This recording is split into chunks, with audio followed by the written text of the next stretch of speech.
इन दोस्तों इस वीडियो में यूपीएससी सीडीएस 1 2019 के क्वेश्चन पेपर का डिस्कशन करेंगे। इससे पहले हमने सीडीएस के 2022, 2021 और 2020 ये 3 सालों के कंप्लीट कवर कर लिए हैं। इसके अलावा सीडीएस 2019 इसे भी पूरा डिस्कस कर लिया है। सो स्टार्ट करते हैं। फिर उन सभी वीडियोस की लिंक आप डिस्क्रिप्शन बॉक्स से चेक कर लें और ज़रूर कवर करें, बिकॉज मैंने जो भी सवाल कवर किए हैं अगर उनमें डिस्कशन का सोर्स है, स्कोप है, तो काफ़ी डिटेल में पूरे टॉपिक को डिस्कस किया है। तो ये हिस्ट्री के क्वेश्चन हम शुरू करते हैं। देखिए पहला सवाल क्या है, Henry T Colebrooke was a professor of Sanskrit in which of the following institution. तो किस इंस्टीट्यूशन में हेनरी कॉलब्रुक जो है ये प्रोफेसर थे। सो देखिए अब ऐसे फैक्चुअल क्वेश्चन में आप ज़्यादा कुछ कर नहीं सकते हैं। अगर आपको फैक्ट पता है तो आंसर कर सकते हैं, अदरवाइज फिर ऐसे क्वेश्चन स्किप करने के लिए ही होते हैं। वैसे अगर इस क्वेश्चन की बात करें तो नॉर्मल सोर्सेज में नहीं देखने को मिलेंगे, और मैंने आपको पहले भी बताया है कि यहाँ पे जो हम सोर्सेज डिस्कस करते हैं वो या तो एनसीईआरटी हों या फिर स्पेक्ट्रम हो या ओल्ड एनसीईआरटीज जो आती हैं, इनमें ही मैं कोशिश करता हूँ इनके सोर्सेज ही बताने की।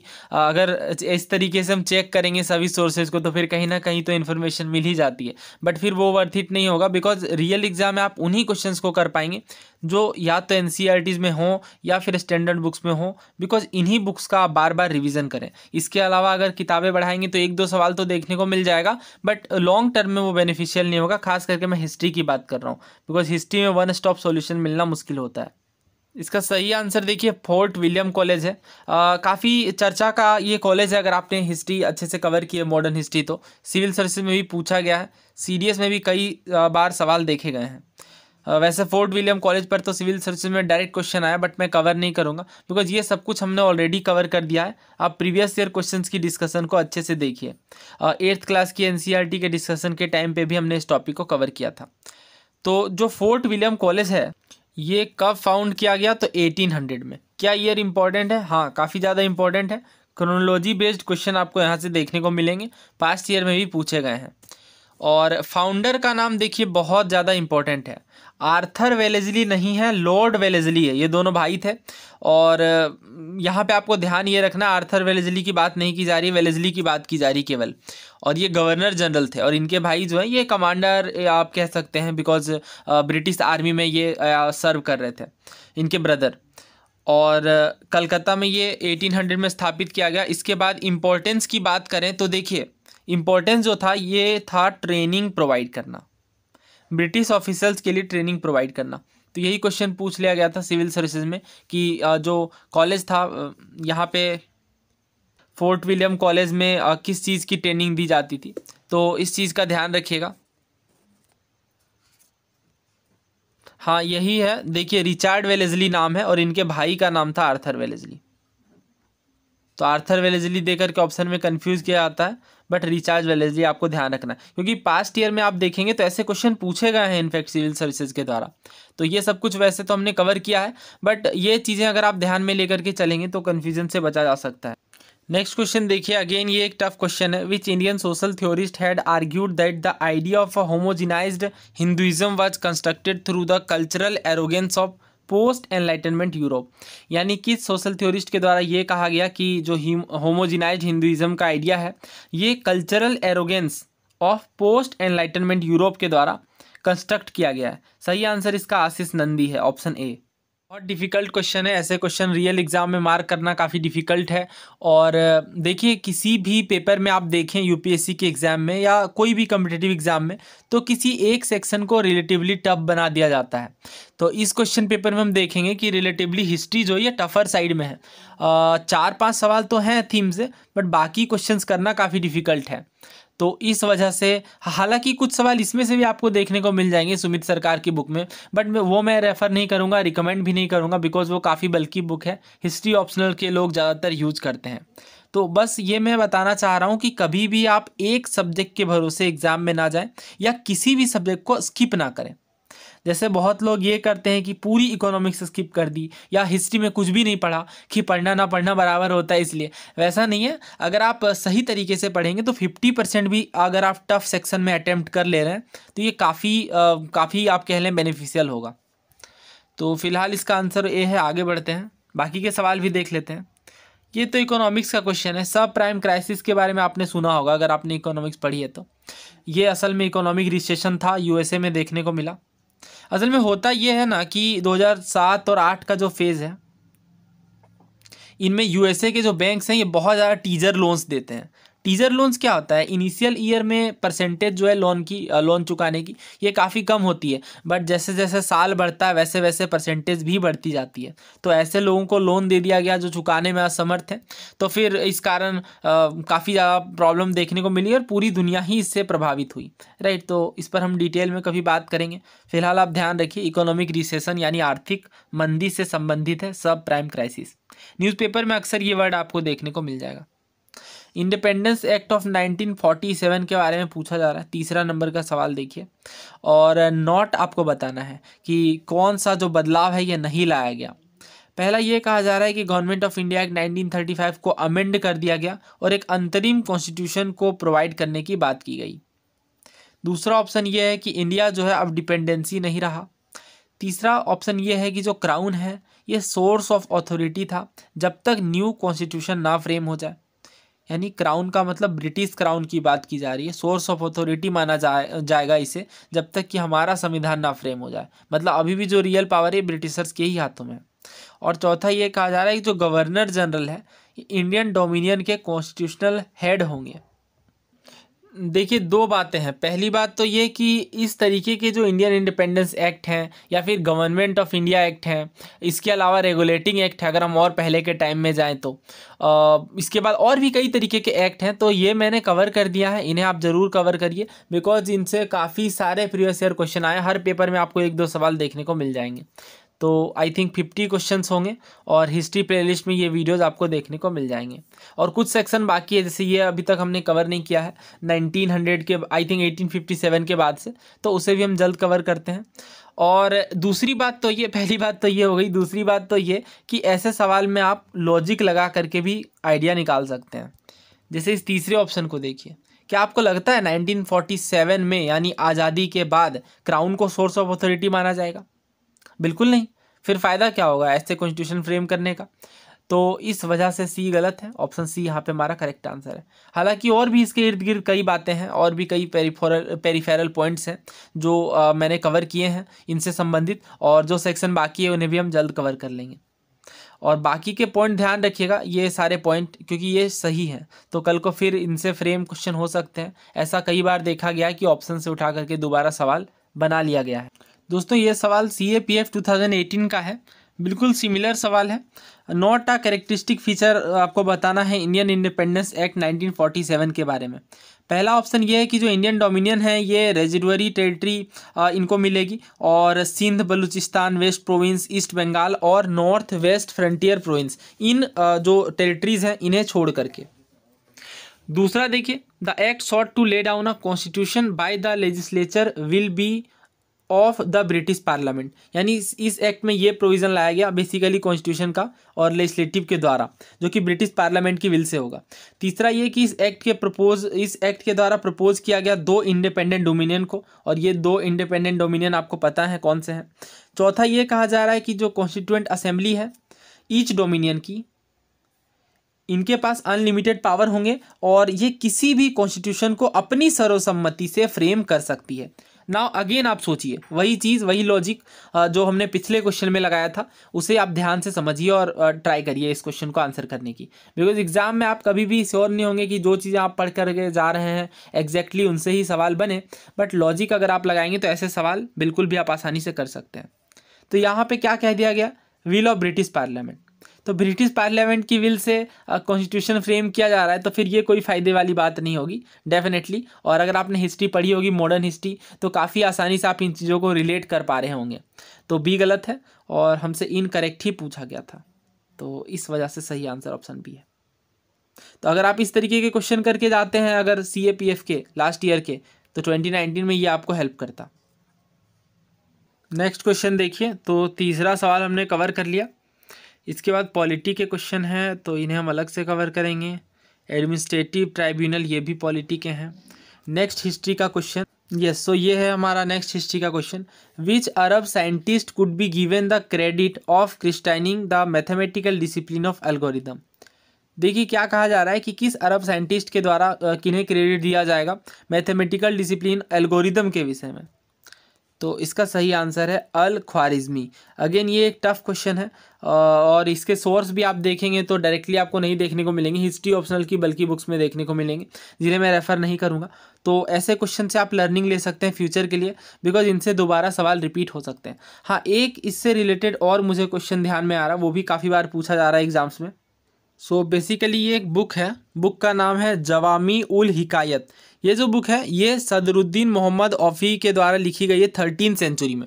अब इस बुक की खास बात ये है, पहले ये समझ लीजिए कि ये कॉन्टेम्पररी थे इल्तुतमिश के, और इस बुक की खास बात ये है कि कई सारी बातें जैसे मैग्नेटिक कंपास का उल्लेख देखने को मिलता है। इसके अलावा प्रीवियस डायनेस्टीज और मिडिल एशिया के हिस्ट्री के बारे में बात की गई है। तो ये बातें हैं।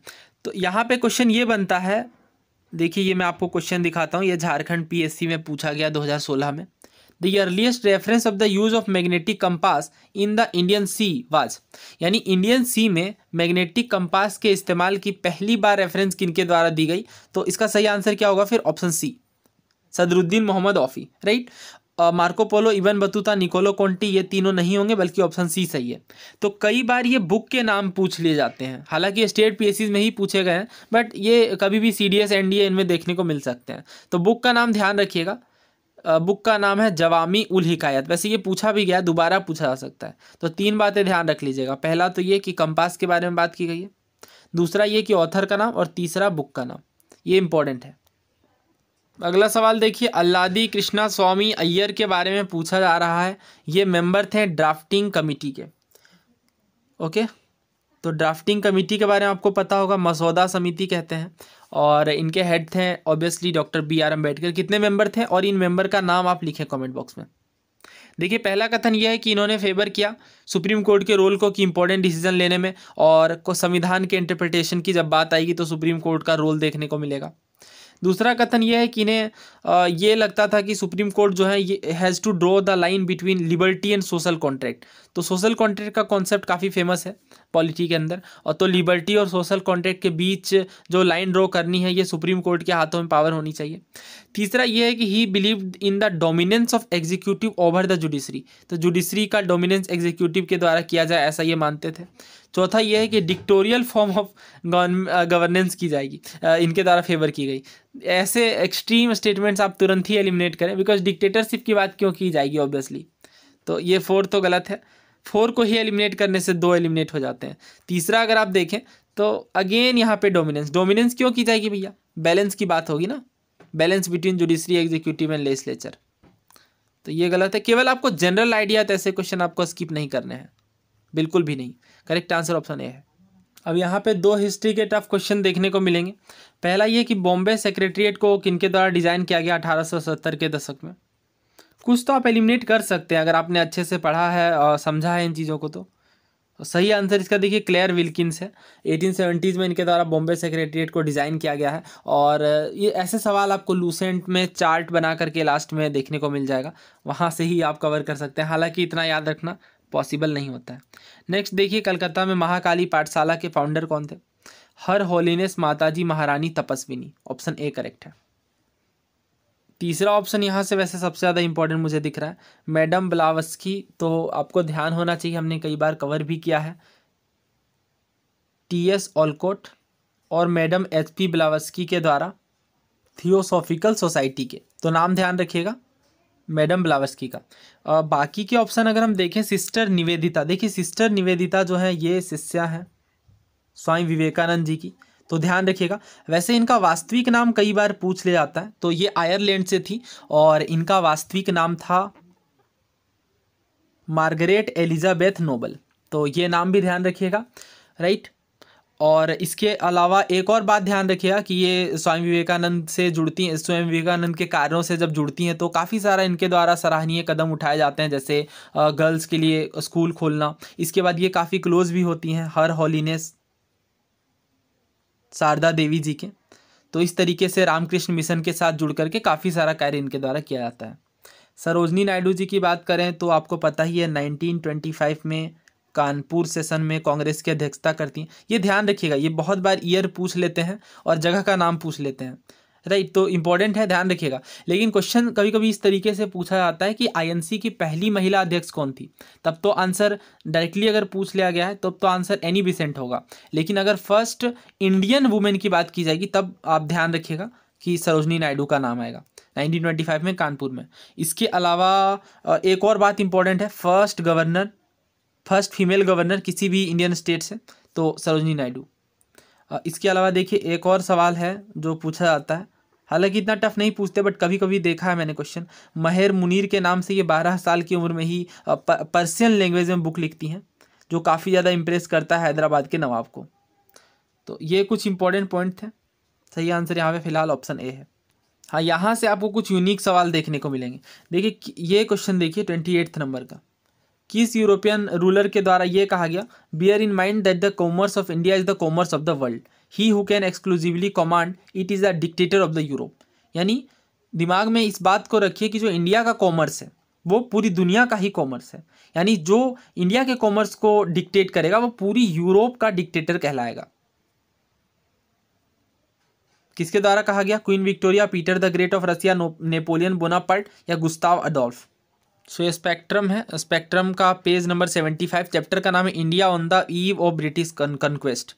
तो देखिए यहाँ पे व्यूज़ दिए जाते हैं, अगर आपने स्पेक्ट्रम पढ़ी होगी तो कुछ 2-3 पेजों के बाद बीच में व्यूज़ दिए जाते हैं। तो यहाँ पे जो व्यूज़ है पीटर द ग्रेट का दिया गया है, और ये आप हूबहू पढ़ सकते हैं जो हमने ऊपर के सेंटेंस में देखा, bear in mind that the commerce of India is the commerce of the world and he who can exclusively command it is the dictator of Europe. तो सही आंसर फिर क्या होगा, पीटर द ग्रेट। अब ऐसे question अगर आपने पढ़े हैं और एग्जाम टाइम में क्लिक कर गया फिर तो काफ़ी अच्छी बात है, अदरवाइज स्किप।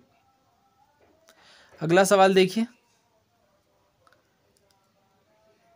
किस यूरोपियन ट्रेवलर के द्वारा ये कहा गया, Hindu women can go anywhere alone even in the most crowded places and she need never fear the impertinent looks and jokes of the idle loungers. यानी एक हिंदू महिला जो है ये अकेले कहीं भी जा सकती है, मोस्ट क्राउडेड प्लेसेस में भी जा सकती हैं और इन्हें किसी प्रकार के डर की ज़रूरत नहीं है। फ्रांसिस बर्नियर के द्वारा कहा गया, टेवर्नियर के द्वारा, टॉमस रॉ के द्वारा या एबे जे ए डुबियस के द्वारा। तो देखिए ट्रेवलर्स के नाम काफ़ी ज़्यादा इंपॉर्टेंट है, इनफैक्ट इनसे तो डायरेक्ट क्वेश्चन पूछा गया सिविल सर्विसेज में, इससे सीडीएस में कई बार क्वेश्चन पूछे गए हैं। तो बर्नियर जो है ये मैं आपको इंपॉर्टेंट बात बता दूं, डॉक्टर थे पेशे से और फ्रांस से थे, और ये दारा सिको के फिजिशियन के रूप में काम करते हैं।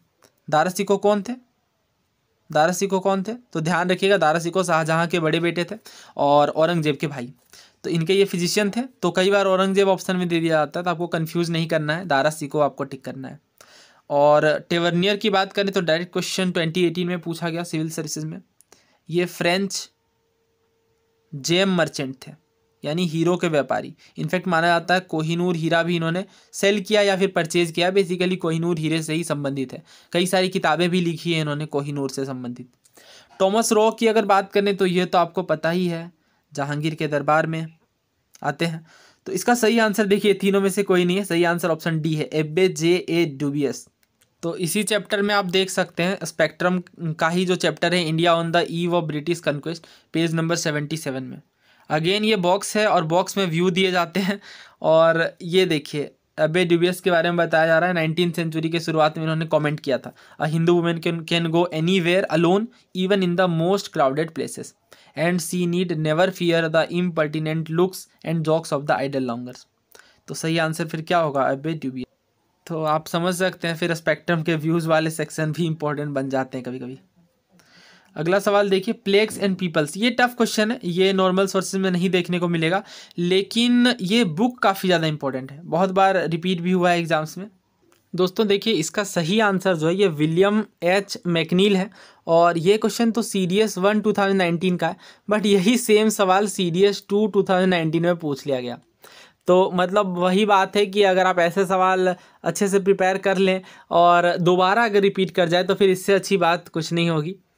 वैसे अगर ऑप्शन में देखूं तो एक ऑप्शन मुझे एक्सप्लेन करना है, रचेल कार्सन। देखिए ये रचेल कार्सन है और इन्होंने एक बुक लिखी थी 1962 में, और इस बुक का नाम था साइलेंट स्प्रिंग। तो इस बुक में बेसिकली इन्होंने इस बात की चर्चा की थी किस तरीके से DDT यानी डाइक्लोरो डाइफिनाइल ट्राइक्लोरोइथेन और पेस्टिसाइड्स, इनके काफ़ी ज़्यादा बढ़ते यूज से पर्यावरण को किस तरह से नुकसान है और किस तरीके से ये साइक्लिक रूप ले लेता है, अगेन ये घूम फिर करके वापस पर्यावरण को नुकसान पहुंचाता है। और इसके बाद केमिकल इंडस्ट्री पर इन्होंने काफ़ी सवाल खड़े किए।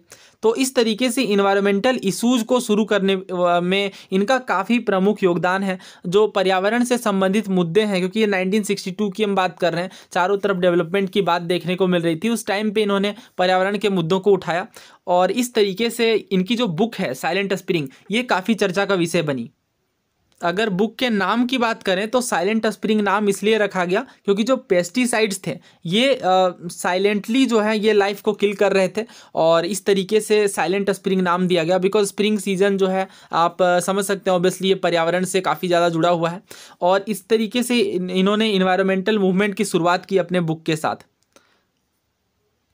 ये बातें मैं आपको इसलिए बता रहा हूँ बिकॉज सीडीएस का क्वेश्चन देखिए 2013 का है। Silent Spring considered by many as one among the greatest science book of all time, ये लिखा गया रचेल कार्सन के द्वारा। ये जो बुक है ये किस चीज़ से डील करता है? वाइल्ड लाइफ प्रिजर्वेशन के साथ, प्रोटेक्शन ऑफ इन्वायरमेंट के साथ, पॉल्यूशन ऑफ वाटर बॉडी के साथ, या नन ऑफ द अबव। तो अभी हमने देखा इन्वायरमेंट प्रोटेक्शन की बात करता है। ये सवाल सीडीएस 2014 का है। Rachel Carson's famous book Silent Spring refers to geology of terrain where river originate, यानी जो साइलेंट स्प्रिंग ये रेफर करता है उन टेरेन के जियोलॉजी को जहाँ से रिवर्स निकलती हैं। इकोलॉजी और डिग्रेडेशन की बात करता है हॉट स्प्रिंग में, जब टूरिज्म बहुत ज़्यादा बढ़ जाता है तो। तीसरा ये है कि बायोडाइवर्सिटी की बात करता है नॉन टेरेन में, जो कि फ्लोरा और फोना में रिच है। तो इसकी तो कोई बात ही नहीं हमने देखी ना। The death of song birds due to eating insect poisoned with pesticide, तो ऑब्वियसली ये इससे संबंधित है और नाम ही साइलेंट स्प्रिंग रखा गया बिकॉज ये लाइफ को ही साइलेंट कर दे रहा है। तो इस तरीके से ऑप्शन डी सही था। अब ये एक्सट्रीमली टफ क्वेश्चन है, बट अगर आप बैकग्राउंड में इन चीज़ों को पढ़ करके जाते हैं तो ऐसे सवाल आप आसानी से सॉल्व कर सकते हैं। इस मुद्दे की चर्चा थमी नहीं है, रिसेंट वाले पेपर में यूपीएससी के द्वारा भी पूछे जा रहे हैं। The international dispute about modern environmental movement began with the publication of Silent Spring, right. तो साइलेंट स्प्रिंग का publication obviously Rachel Carson author हैं साइलेंट स्प्रिंग की। तो कई सारे सवाल हमने कवर किए और भी स्टेट पीएससीज में बहुत ज़्यादा पूछे जा रहे हैं, तो इस वजह से काफ़ी इंपॉर्टेंट पॉइंट ये बन जाता है। तो यही सही तरीका है प्रीवियस ईयर को एनालाइज करने का कि जो इंपॉर्टेंट ऑप्शन है एटलीस्ट आप जान सके कि इनसे सवाल आए हैं या नहीं आए हैं, तो किस तरीके से और कितना डेप्थ में जा कर के इन चीज़ों को प्रिपेयर करना है। सो उम्मीद है इन चीज़ों में मेरे प्रयास आपको हेल्प कर रहे होंगे। तो मिलते हैं जल्द ही नेक्स्ट वीडियो में, क्योंकि और कई सारे सवाल हिस्ट्री से हैं, बट केवल हमारा डिस्कशन एक सब्जेक्ट या एक सवाल तक सीमित नहीं रहेगा। जितने भी अन्य मुद्दे जो एग्ज़ाम के लिए इम्पोर्टेंट हैं उन चीज़ों को हम कवर करते हुए चलेंगे। चैनल पर नए हैं तो सब्सक्राइब कर लें, और भी बहुत सारे यूज़फुल कंटेंट्स प्लेलिस्ट से जाकर के आप चेक कर लें। धन्यवाद।